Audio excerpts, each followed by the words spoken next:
¿Queremos pasar a China ya? Sí, acaban de llegar de China con un bolso gigante lleno de acuerdos y de cosas. Sí. De acuerdos y cosas, dije nada más. Para lo demás está una compra por Temu, pues lo hablamos también. Pero sí, me gustaría, más allá de señalar los acuerdos, y no ir al detalle de todos los acuerdos, pero sí cuáles son los más específicos que te parece que hay que destacar, marcar que es, no sé si novedoso, pero sí importante, la cantidad de gente que fue, obviamente es novedoso, pero además que haya ido una gran cantidad de empresarios, habla también de una búsqueda claramente comercial. Entonces, después hay acuerdos científicos y demás, pero vos, ¿cómo viste este viaje y qué se logró? A ver, para mí la beta comercial viene por donde decís. El empresariado uruguayo ha exigido desde hace años que los presidentes viajen más, estén más presentes en el exterior y que organicen más misiones de estas combinadas, en donde el presidente y su comitiva tienen una agenda particular, pero el empresariado puede acompañar y puede tener sus reuniones propias, pero también puede ser visto como parte de un esfuerzo del país. Y eso la verdad que lo escuchamos, y la idea con China es iniciar un proceso que se continúe. Es decir, esto no se hizo solamente para China, sino que si se concreta la invitación de Japón para poder viajar hasta marzo del año próximo a ese país, también sea con empresarios y empresarias. Esto se tiene que volver una verdadera política de Estado y no solamente el verso que repetimos constantemente. Entonces, punto uno, a mí me parece que está muy bueno responder a esa demanda que se nos solicitaba en las etapas previas y durante la transición. Se pasó el número de empresarios, o sea, se pasó de todo lo que habíamos imaginado. Eran más de 70 empresas representadas, 100 y pico de personas que estaban participando directamente en las reuniones.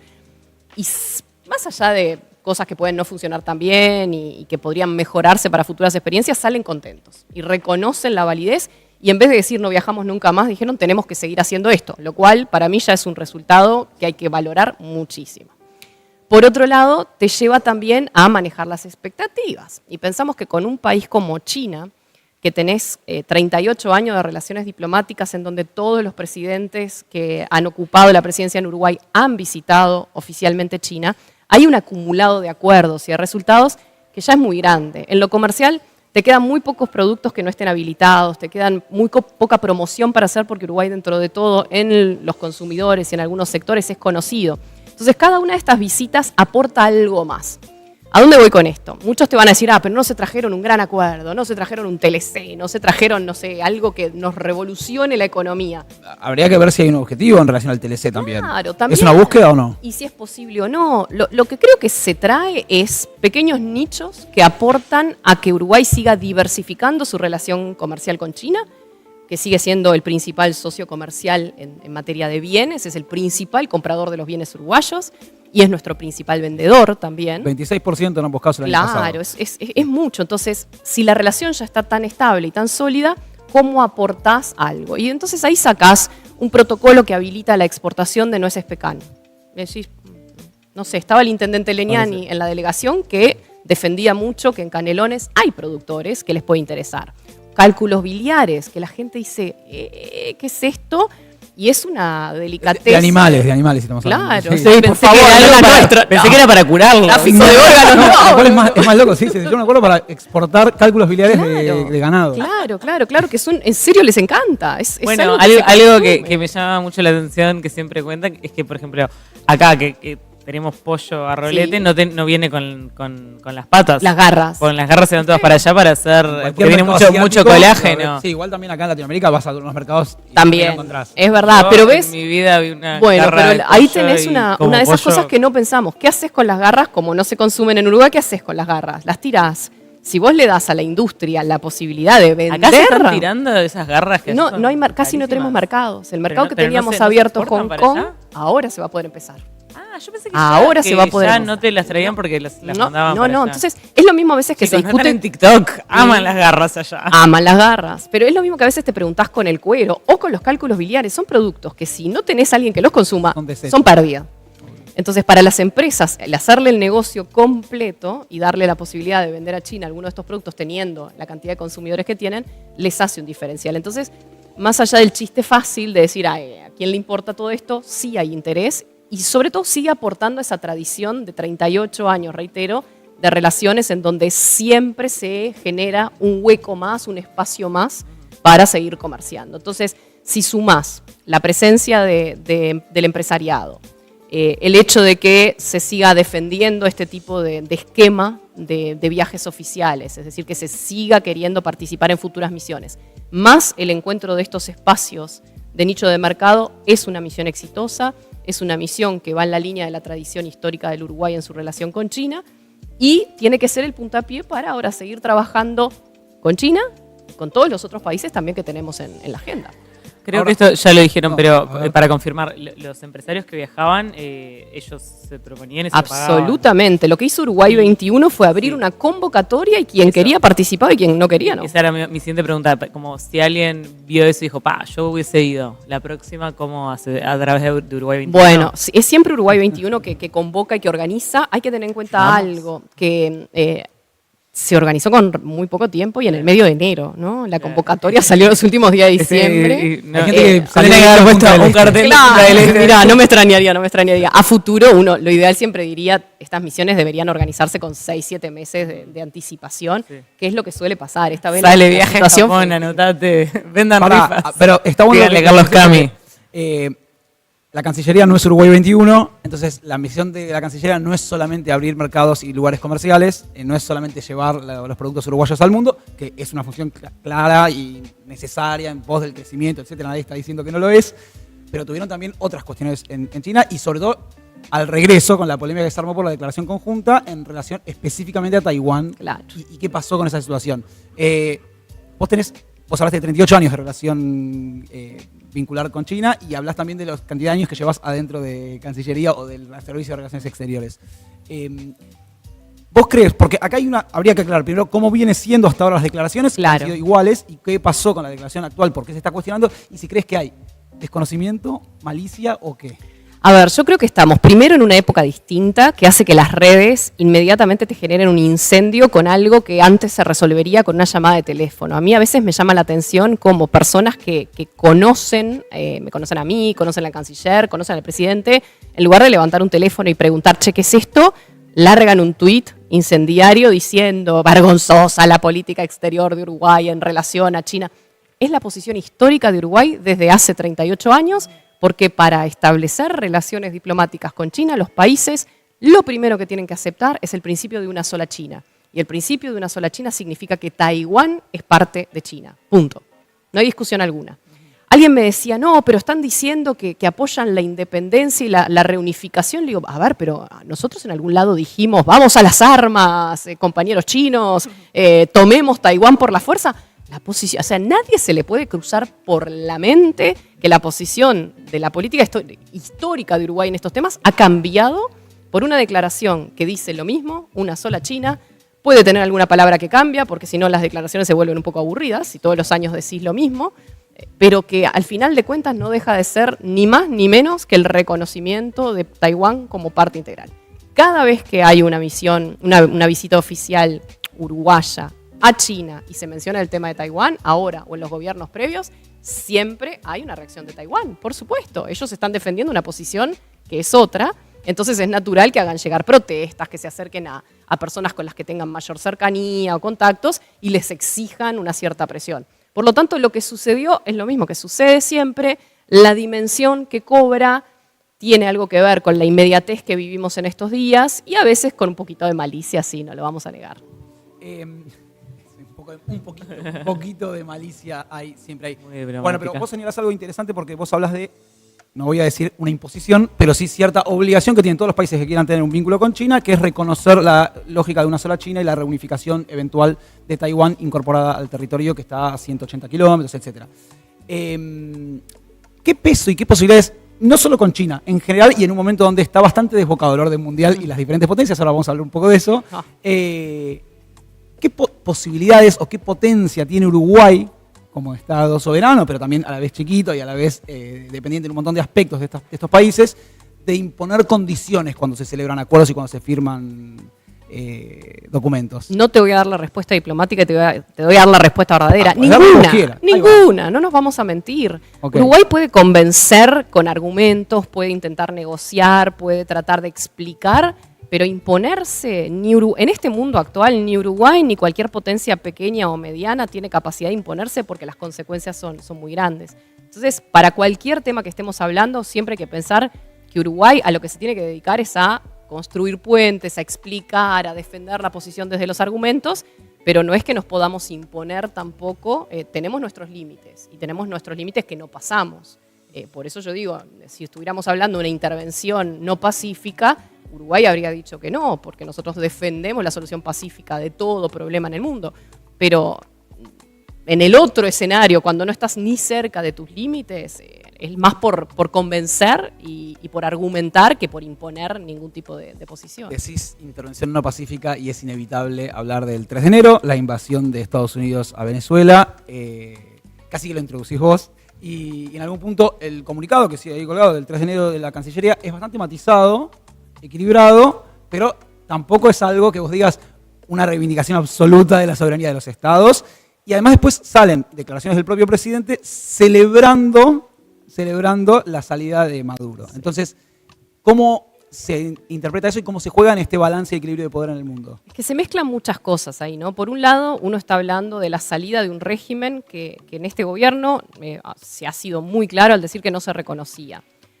Como tampoco se reconoce el resultado de las elecciones, no es que nosotros decimos sacamos, ponemos, Yo sacamos. ahí tengo matices. Para mí este gobierno no fue ni ahí muy claro en decir que no reconocía ni las elecciones o al régimen. Ah, pero yo lo dije públicamente, el canciller lo dijo públicamente, el presidente lo dijo públicamente. El presidente sí, se lo timorato, escuché. me No, pareció, yo se lo pero escuché, bueno. yo se lo escuché. Doy fe, podemos buscar, hagamos termina la sesión y hacemos un search a ver qué dice. Pero a ver, la posición siempre ha sido, no se reconoce el resultado de las elecciones y por lo tanto no se reconoce al régimen actual. ¿Eso justifica una intervención militar? No.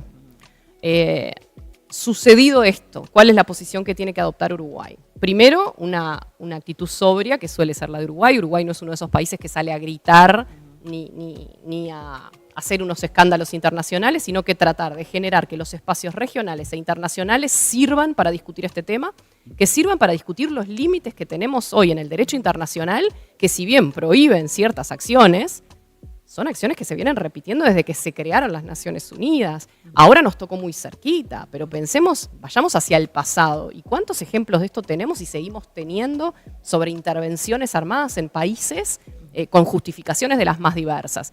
Todo este concepto que surgió después de la guerra de Irak, de responsabilidad para proteger, de que en realidad nosotros tenemos la responsabilidad de proteger la integridad de los estados, pero al mismo tiempo, si hay pueblos que están sufriendo, tenemos la responsabilidad de intervenir para protegerlos. Eso es una doctrina del derecho internacional que se crea para tratar de justificar algún tipo de intervención. Entonces, también a veces como que tendemos a enfocarnos mucho en el problema único y del momento y no nos damos cuenta de que acá estamos en un contexto en donde las instituciones internacionales se están erosionando, el derecho internacional se empieza a reconocer públicamente que no tiene la aplicación porque no tenés un gendarme que pueda acusar, condenar. Queda al desnudo lo que en realidad nadie quería romper, que era, bueno, tenemos estas reglas, pero miren que si no las cumplen no va a pasar nada. Ojo, si no las cumple Uruguay sí pasa, pero si no las cumplen los grandes. Y esa es una realidad, pero eso lo hemos visto siempre. El sistema internacional se va construyendo por voluntad de muchos, impulso de muchas potencias pequeñas y medianas, pero si el sí o el no del grande está en la vuelta, se cae todo. La Organización Mundial del Comercio está paralizada hace años porque los grandes no se ponen de acuerdo sobre temas que deberían ser muy básicos, que van por el lado de quién te puede juzgar y determinar que estás incumpliendo con las normas. Entonces, esto es parte de un diagnóstico que hoy se vuelve evidente y que lo que nosotros decimos es, siendo ahora evidente, ¿cómo hacemos para que en lugar de que se destruya todo lo andado, para evitar que volvamos a esa época de guerra que es impensable para nosotros, que somos de otra generación, que no nacimos en la guerra, no tenemos ese recuerdo, claro, ¿no? ¿Cómo haces para mantener? Pero a su vez, como justamente hay una generación que piensa que es impensable, nos acercamos como a ese abismo, pero es pensable, es posible. Pensable. Y no era el fin de la historia en No, los 90, como se pensaba. No, exacto. Y al ser pensable, y yo creo que ahí sí hay un elemento de que también te lleva a ser más moderado en la forma en que reaccionás y en la forma en que emitís posiciones, sobre todo por escrito, que suelen ser muy cuidadas, muy medidas, y es ayuda que incendies la pradera o lo que ayuda es que trates de mantener una cierta dignidad y la posibilidad de convocar en una mesa a todas las partes para construir algo nuevo que seguramente lleve un tiempo ser implementado, pero que va a tener que llegar. Y te hago una pregunta respecto a eso. Lo que pasó con la invasión a Venezuela, lo de Maduro, después lo de Groenlandia, y en general, no sé, ayer vimos a la fiscal general de Estados Unidos tener un derrame en vivo, básicamente, ahora vamos a hablar de esto. Los diplomáticos de Estados Unidos son como los que ponen paños fríos, en realidad dicen, no, mira, tranqui, que por atrás están como... conversaciones por lo bajo. Están como diciendo, tipo, tranqui, que no vamos a o están Groenlandia. como también igual de erráticos que el gabinete de Trump. Mi percepción es que ellos tienden a ser muy cuidadosos para no pasar líneas que los pueda comprometer también en casa. Sí. Claro, son carreras, ¿no? Claro. Ellos tienen carreras funcionales, entonces si pasan una línea que es contraria, eso nos puede pasar a cualquiera de nosotros. Sí. Si vos pasás la línea... No, que tampoco vas a decir, no, el pelotudo del jefe, ¿no? Pero... Por eso, por más ganas que tengas en tu vida cotidiana el límite tuyo como representante de un país es transmitir... la línea oficial de... Pero miren, yo siempre uso un ejemplo cuando a veces también trato de explicarle a la gente las herramientas que tenemos los diplomáticos y las diplomáticas para marcar matices. Yo siempre recuerdo un viejo embajador argentino buenísimo, añares de carrera, que un día en la Organización Mundial del Comercio se sienta en una reunión, pone unos papeles adelante y dice... gracias por cederme la palabra, voy a pasar a leer la posición de mi Cancillería respecto a este tema. Y lo lee con una voz monocorde, aburrida, chata. Esa es mi posibilidad, claro. Ahí estoy manifestando mi descontento. Es eso. ¿Quién Entonces, Alberto Dumont, ya jubilado. Muy bien. Recién hablabas de la posibilidad de activar ciertos mecanismos regionales ante situaciones. Me imagino que hablas de la CELAC en particular, pero del Mercosur también. Y en específico me pregunto porque hay algo que uno revisa los comunicados de Cancillería y demás. Hay celebración por la democracia y las elecciones en Costa Rica y todo lo que viene pasando en la región. Y no ha aparecido todavía ninguna declaración con respecto al bloqueo que está sufriendo en estas últimas horas Cuba en particular, que es un bloqueo histórico, pero que en particular se ha recrudecido mucho y se está hablando mucho internacionalmente de qué podría pasar. Ya sabemos que aplicarle sanciones a Estados Unidos no va a pasar, pero ¿qué se está activando si se está trabajando regionalmente? Mira, ayer justo estábamos hablando de este tema en la Cancillería. Primero tenemos una preocupación directa con los uruguayos y las uruguayas que están en la isla. Prácticamente no hay energía. Nosotros tenemos una embajada que ha empezado a funcionar en atención al público en horario muy reducido. El embajador estaba viajando en unos días para allá. Hasta la gran duda de si va a haber todavía conectividad aérea como para poder viajar. El tema se empieza a discutir en los ámbitos regionales, sabiendo los límites que tenemos hoy en los ámbitos regionales también, que hay posiciones muy diversas. Entonces, lo primero que necesitamos responder es qué pasa con cualquier uruguayo o uruguaya que hoy te quiera decir, me quiero ir. ¿Cómo le ofreces una posibilidad? Me quiero ir de Cuba. Me quiero volver, no me quiero ir de turismo a Cuba. No, de turismo yo creo que ya como opción no está sobre la mesa. Me parece que no, pero también tenemos a nuestros y nuestras diplomáticas que están allá y que en algún momento te pueden decir, mirá, yo en estas condiciones tengo familia, tengo chiquilines, ¿qué hacemos? Entonces, primero hay todo un elemento humano que a nosotros se nos viene siempre a la cabeza, más allá del seguimiento que podamos tener. Hoy todavía no somos coordinadores ni de CELAC ni de Mercosur, por lo tanto le tocaría a Colombia generar el espacio de diálogo a la interna de la CELAC y le tocaría a Paraguay generarlo a nivel del Mercosur. No es el caso. Son muy diferentes las posiciones justo de Colombia y Paraguay en este tema en particular. Bien, respecto, ya que hablamos del Mercosur y abrís un poco el juego para eso, es histórico, se celebró, finalmente se firmó o se acordó, se destrabó después de casi 20 años un acuerdo. Están diferentes instancias en Europa y acá, ahora vamos a ir un poco al detalle de cada caso. Sé que ayer el canciller presentó el acuerdo, la parte comercial, si no me equivoco, falta la parte política. Porque quería que pudieras aclarar qué significa esa diferencia y por qué falta la parte política.